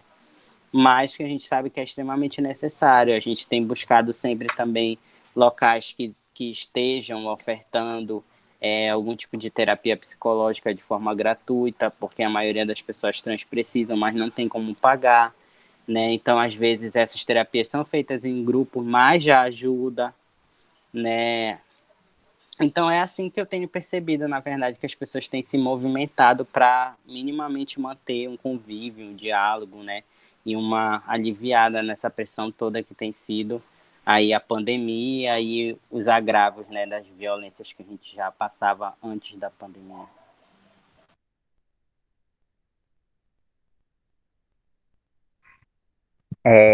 Eu vou falar, mas eu vou falar mais uma questão pessoal, porque eu realmente não sei como é que está a situação das pessoas de rua, como por exemplo, o Rafael já deve saber um pouquinho mais, já que ele está numa frente mais política, né, na parte da... por aí, tá vendo? Mais que eu. É, eu tô só Glenda. Uma das coisas que fica muito evidente para mim nesse período da pandemia, para eu conseguir lidar com as coisas, é eu ter as pessoas necessárias para contar, entende? Então, digamos assim, ter certas pessoas que estão lá e que, se eu estiver precisando conversar, desabafar, saber que existem essas pessoas, Coxinha saber que. terapia. É isso mesmo. Saber que dentro de casa também, mesmo que seja uma pessoa, por essa pessoa eu vou ser tratado bem, pelo pronome que eu quero, me alegrar com as pequenas vitórias que acontecem.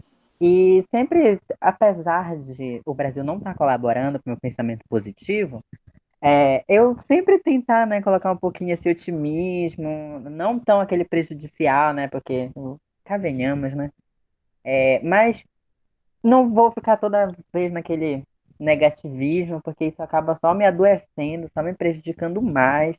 Então, por exemplo, hoje em dia eu não faço mais coisas que eu fazia antes. Então, por exemplo, eu já não assisto mais jornal, porque me deixa extremamente doente, eu fico muito prejudicado da cabeça.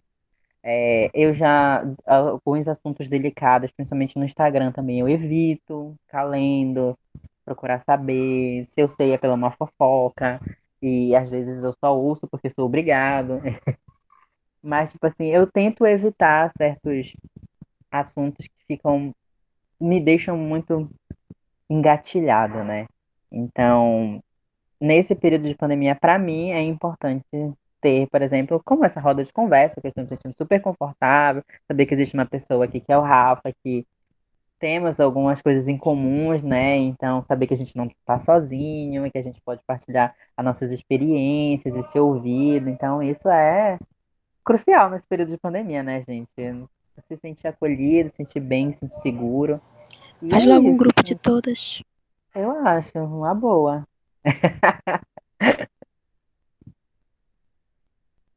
Um grupo no Zap para compartilhar figurinhas. Ah, eu amo.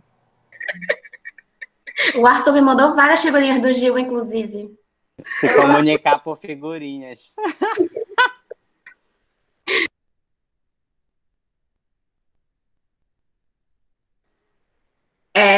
Alguém quer fazer mais alguma pergunta? Agora ou nunca? Algum comentário?